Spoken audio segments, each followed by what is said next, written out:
Good evening student.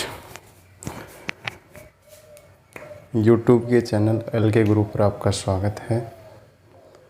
आज हम पढ़ने जा रहे हैं प्रश्नमाला 1 और जो उसके प्रश्न हैं उन प्रश्नों को आज हम क्या करेंगे, हल करेंगे। तो सबसे पहला प्रश्न है निखिलम विधि से भाग दीजिए। तो निखिलम विधि के इसमें 3 प्रश्न हैं, पहला, दूसरा और तीसरा। तो सबसे पहले प्रश्न को करते हैं। देखिए 1245 में हमें भाग लगाना है 97 का, यानी भाज्य किसका है 97। तो आधार इसका हो गया, इसका आधार हो जाएगा 100। तो यहाँ पर क्या लिखते हैं, सबसे पहले भाजक। तो भाजक कितना हो गया 97 हो गया। और यहाँ पर लिखते हैं परावर्तित अंक। तो परावर्तित अंक यहाँ पर क्या आएगा 0,3, क्योंकि अगर भाजक आधार से छोटा होता है तो उस समय जो इसका परावर्तित अंक आएगा वो किस में आएगा, प्लस में आएगा।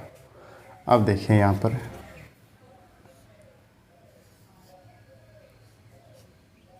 ये समझ में आ गया होगा सभी को कि इस खाने में 2 अंक क्यों आए, क्योंकि आधार में कितने जीरो हैं, 2 जीरो। तो देखिए अब इसको हल करते हैं। 1 को उतारो सबसे पहले,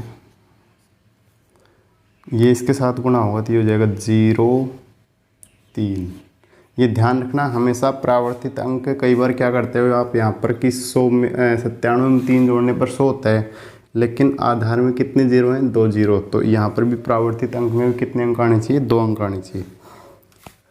अब ये देखो ये कितना हो गया 2, और इसको गुणा करेंगे तो ये हो जाएगा 0,6। अब जोड़ो 5 और 6 हो गया 11, 1 और 4 3 7, 7 और 1 8। तो ये आपका आंसर आ गया। इसमें 12 इसका भागफल आ गया और 81 इसका शेषफल आ गया। ठीक है, दूसरा क्वेश्चन देखते हैं। 311 में भाग लगाना है 8 का। तो इसका आधार कितना हो गया, इसका आधार हो जाएगा 10। आधार कितना हो जाएगा, 10 हो जाएगा। पहला खंड इसका, दूसरा खंड और ये तीसरा खंड।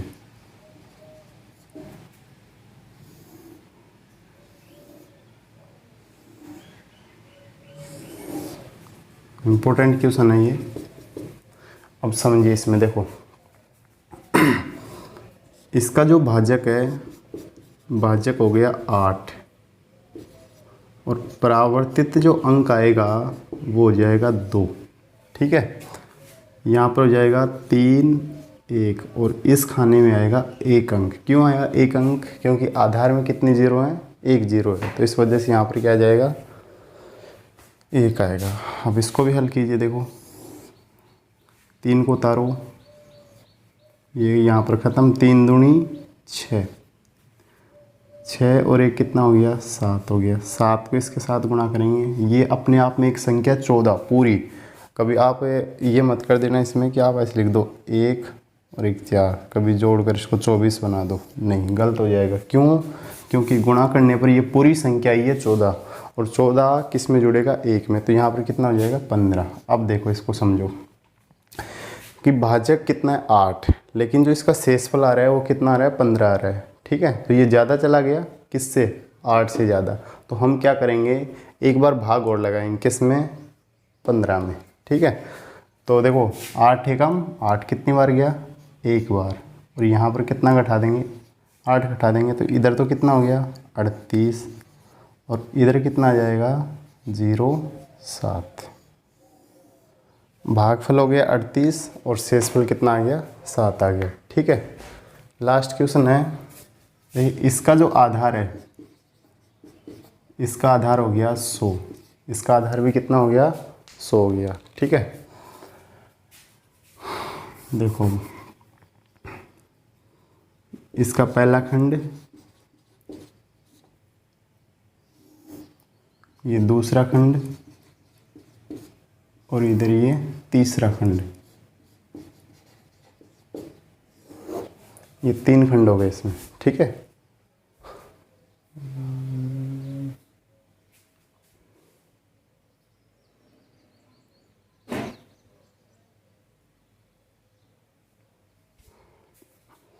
देखिए यहाँ पर भाजक आ गया,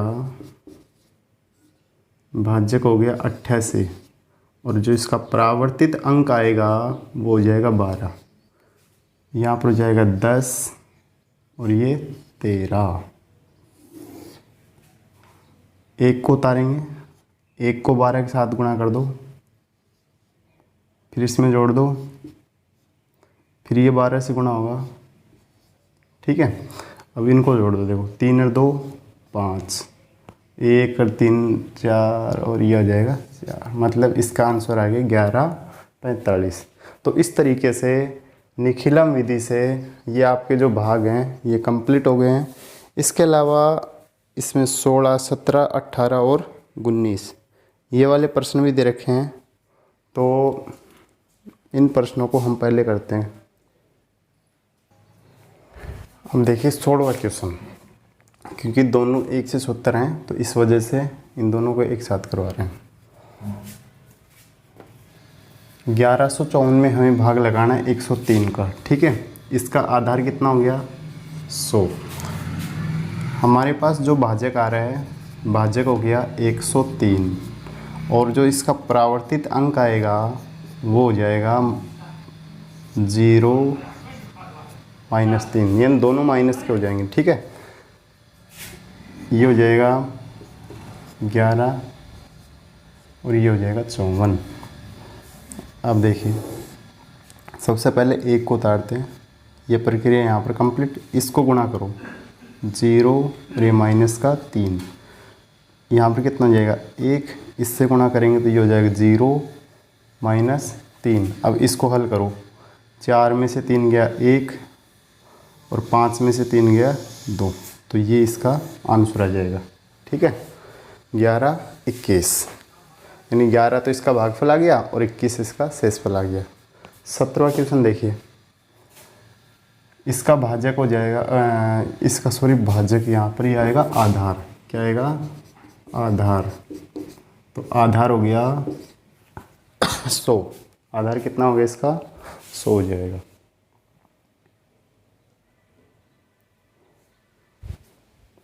तो देखो भाजक हो गया 113 और इसका जो परावर्तित अंक आएगा वो हो जाएगा -13। अब यहाँ पर देखो ये तो हो गया 13 और ये कितना हो गया 58 हो गया। ठीक है,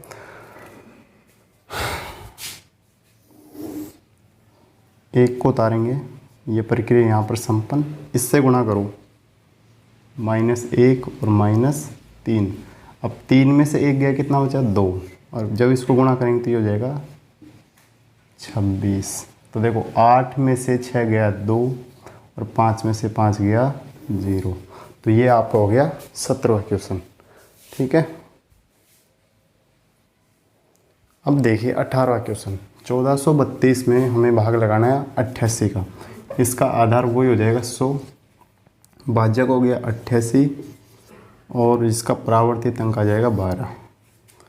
यहाँ पर हो जाएगा 14 और इधर हो जाएगा 32। एक को उतारेंगे, ये इसके साथ गुना होगा 12 एकम 12, 4 और 1 5, 5 इसके साथ गुणा होगा 12 पंजू 60 हो जाएगा। जोड़ो अब इसको, देखो ये 2 और ये हो जाएगा 5 और 6 11। अब देखो इसमें समझना, भाजक इसका 88 है, भाजक इसका कितना है 88, लेकिन जो शेषफल आ रहा है वो कितना है 112। तो हम क्या करेंगे, वही एक बार और भाग लगाएंगे। तो यहाँ पर हो जाएगा 88 एकम 88 और इसमें से 88 को घटा देंगे तो इधर तो आ गया 16 और इधर आ जाएगा 24। ठीक है, 19वां क्वेश्चन है।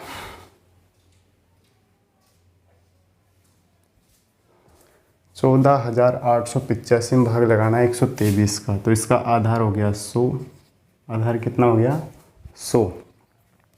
भाजक देखिए 123, परावर्तित अंक 23 माइनस का, यहाँ पर आएगा 1 4 8 और ये 8 5। अब देखिए ध्यान से समझिए, 1 को उतारेंगे यहाँ पर, ये इसके साथ गुणा होगा तो ये आ जाएगा -2 और -3।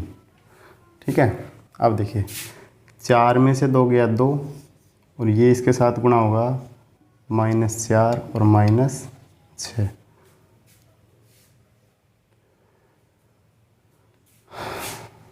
आगे पर कितना बच गया, 1 बच गया। अब देखो ये इसके साथ गुणा होगा तो यहाँ पर ये संख्या आएगी 23 पूरी ऐसे कैसे। ठीक है,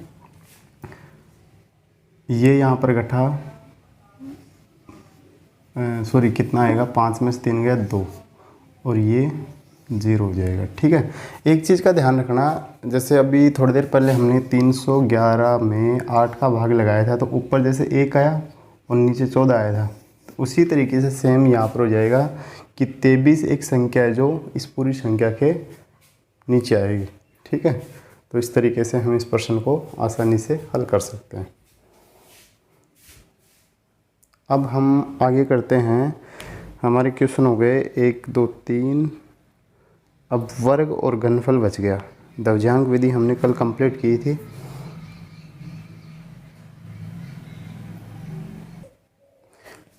अब देखिए वर्ग करते हैं। निम्न संख्याओं का वर्ग ज्ञात कीजिए।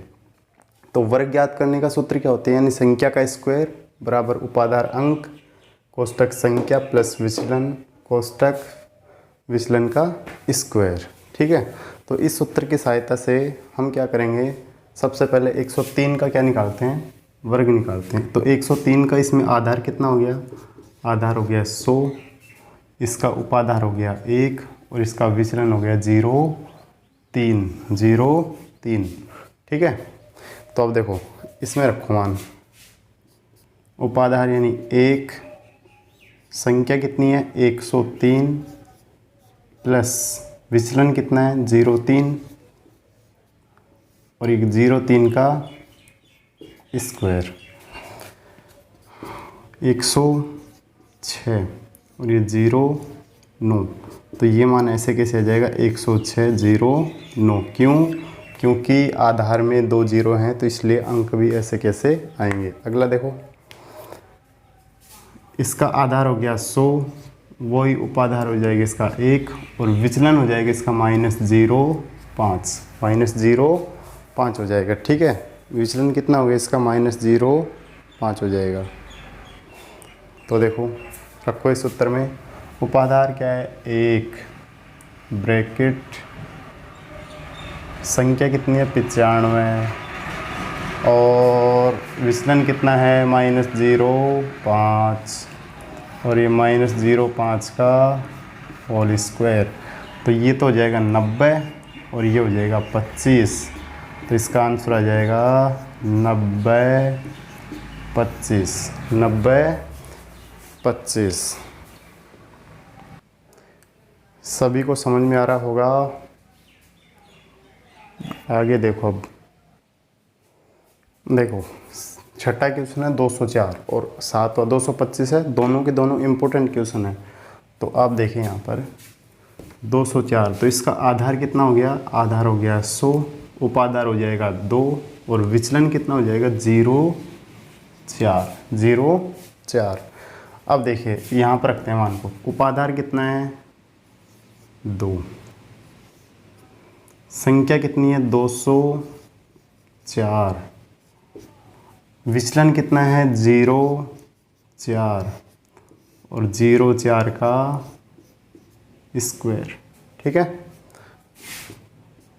तो ये कितना हो गया 208 और 208 को जब 2 से गुणा करेंगे तो ये हो जाएगा 416 और इधर कितना हो जाएगा, ये भी आ जाएगा 16।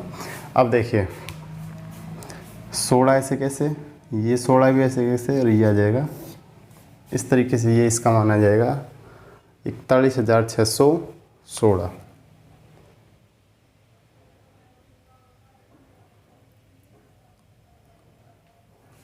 ठीक है, अगला देखो 225 का। अब 225 का किस तरीके से निकालेंगे हम,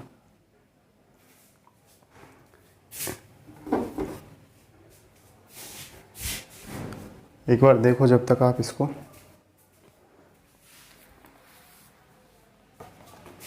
जब तक आप इसको करके बताओ 225 वाले जो किए है ना वर्ग, इसको करके बताएंगे वो।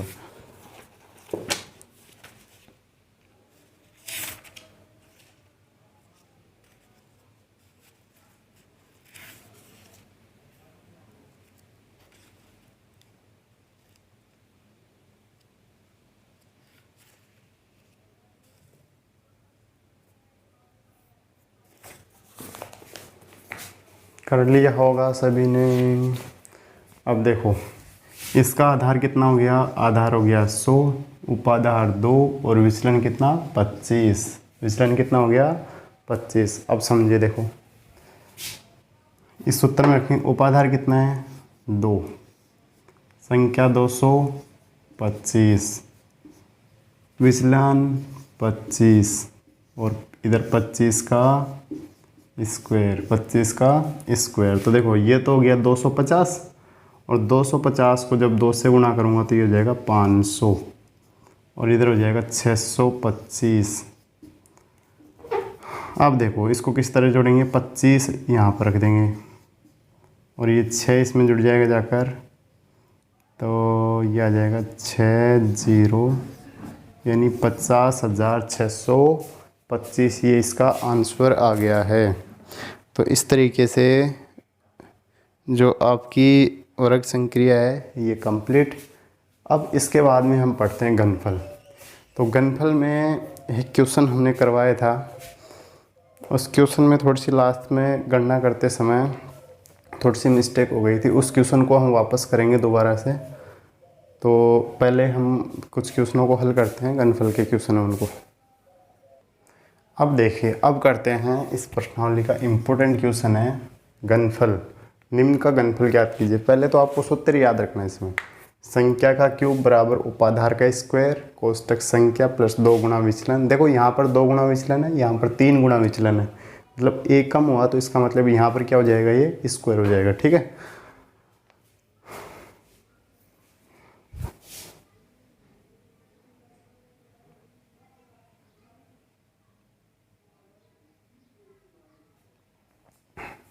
तो देखो 15 का हमें क्या निकालना है, घनफल निकालना है। तो इसका जो आधार है, आधार हो जाएगा 10, उपाधार हो जाएगा 1 और इसका जो विचलन होगा, विचलन हो जाएगा प्लस का 5।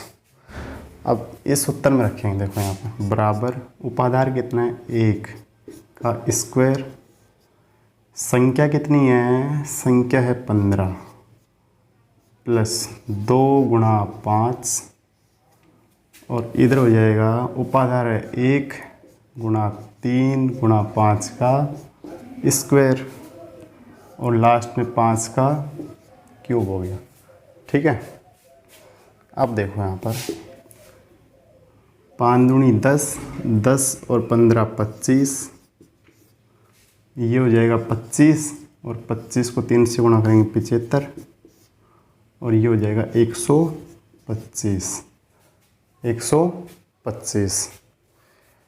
अब जोड़ो, देखो आधार में 1 0 तो एक ही अंक रखना है, ये तो हो जाएगा 5, ये 12 इसमें जुड़ जाएगा जाकर 17, 17 का 7 सिलपाई 1, 1 इसमें जुड़ेगा 8, 8 और 5 13 का 3 सिलपाई 1 और ये इसमें जुड़ जाएगा। तो इसका मान आ जाएगा 33 75, 33 75। इसके बाद में अगला क्वेश्चन है 91 का। किसका निकालना है, 91 का में।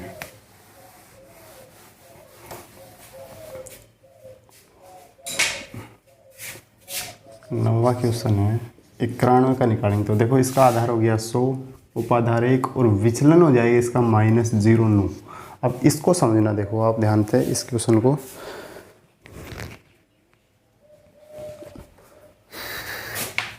उपाधार क्या है इसका 1 स्क्वायर, संख्या है 91, इसमें रखा हुआ है सूत्र में प्लस 2 गुणा विचलन कितना है -0,9। अच्छा इधर देखो उपाधार 1 गुणा 3 गुणा -0 9 का स्क्वायर और इधर -0 9 का क्यूब।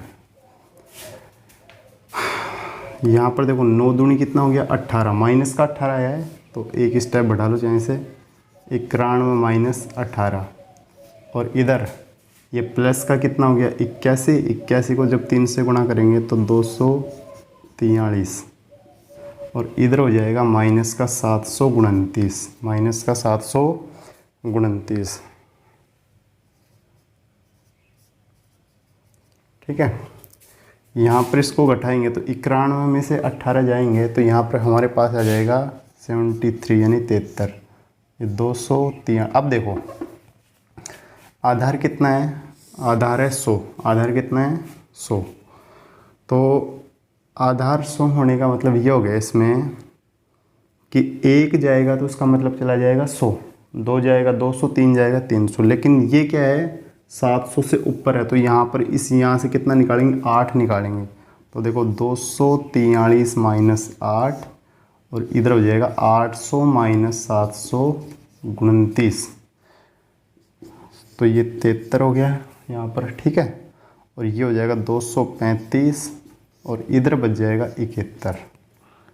तो इसका जो आंसर आएगा देखो 71 ऐसे कैसे, 35 ऐसे कैसे और ये इसमें जाकर जुड़ जाएगा।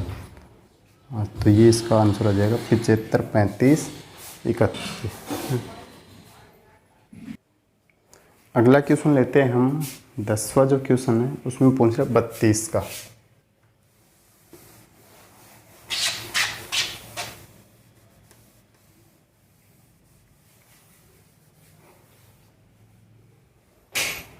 देखो 32 का किस तरीके से निकालेंगे, आधार कितना हो गया 10, उपाधार हो गया 3 और विचलन हो गया इसका +2। ठीक है, उपाधार 3 का स्क्वायर कोष्टक, संख्या कितनी इसमें, संख्या है 32 प्लस 2 गुणा 2, उपाधार हो गया 3 गुणा और 2 का स्क्वायर। देखो उपाधार कितना है 3 है, 3 यहाँ से आ गया और विचलन का स्क्वायर हो गया और ये कितना हो जाएगा विचलन का क्यूब, तो ये तो हो गया 9 गुणा ये कितना हो गया 4 और ये हो जाएगा 36। यहाँ पर देखो 4 4 तिये 12 और 12 तिया 36 और ये आ जाएगा 8। अब इसको गुणा करेंगे तो ये हो जाएगा देखो 9 × 54 5 बच गया और इसको गुणा करेंगे 32 324 और ये 36 और ये 8। अब देखो आधार में 1 0 है तो यहाँ पर ये जुड़ेगा 8 6 और ये इसमें जुड़ जाएगा, ये कितना हो जाएगा 7 हो जाएगा और ये जो अंक बच गया ये ऐसे कैसे 32,768 इस क्वेश्चन का क्या है आंसर है 32,768। इस प्रश्नावली का लास्ट क्वेश्चन है, उसमें पूछा है 208 का घन निकालना आपको। तो देखिए 208 का निकालते हैं और इसके साथ आपकी पहली प्रश्नावली क्या हो जाएगी कंप्लीट हो जाएगी।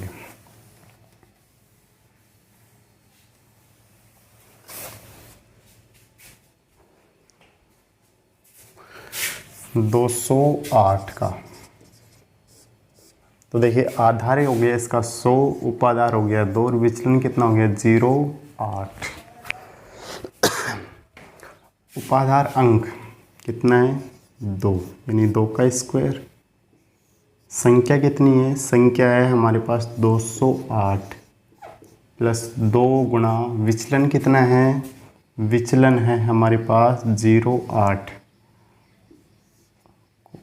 और उपाधार कितना इधर 2 गुणा 3 गुणा 0,8 का स्क्वायर और इधर 0,8 का क्यूब। तो देखिए ये तो हो गया 4 गुणा ये 8 दूनी 16 और 16 को इसमें जोड़ेंगे 224। इधर देखो ये कितना हो गया 64 हो गया। ठीक है भाई, और 64 का दुगना हो जाएगा 128, और 128 का 3 गुना हो जाएगा 384, 384। और 8 का कितना हो गया 512, 8 का 512। इधर जब इसको गुणा करेंगे तो 896, ये हो गया 896, इधर 384 और ये 512। अब देखिए किस तरीके से जुड़ेगा ये। आधार में 2 जीरो हैं, दो अंक रखो, 12 रख लिया, ये इसमें जुड़ गया जाकर कितना हो गया 89, और ये इसमें जुड़ जाएगा जाकर 99, ये इसका आंसर आ जाएगा 89, 98, 912। तो इस तरीके से यह आपकी पहली जो प्रश्नावली है वो कंप्लीट हो गई है। अब हम मिलते हैं कल मॉर्निंग में, सुबह वही 8 बजे तीसरी प्रश्नावली पढ़ेंगे। और तीसरी प्रश्नावली है बहुपद, शायद तीसरी प्रश्नावली, हाँ बहुपद, तीसरी प्रश्नावली है बहुपद। तो उसमें भी कई टॉपिक अट गए हैं, तो जो अटे हुए टॉपिक हैं उनको तो पढ़ाएंगे नहीं, और जो आपके सिलेबस में बच रहे हैं उन टॉपिकों को हम क्लियर करेंगे। ठीक है।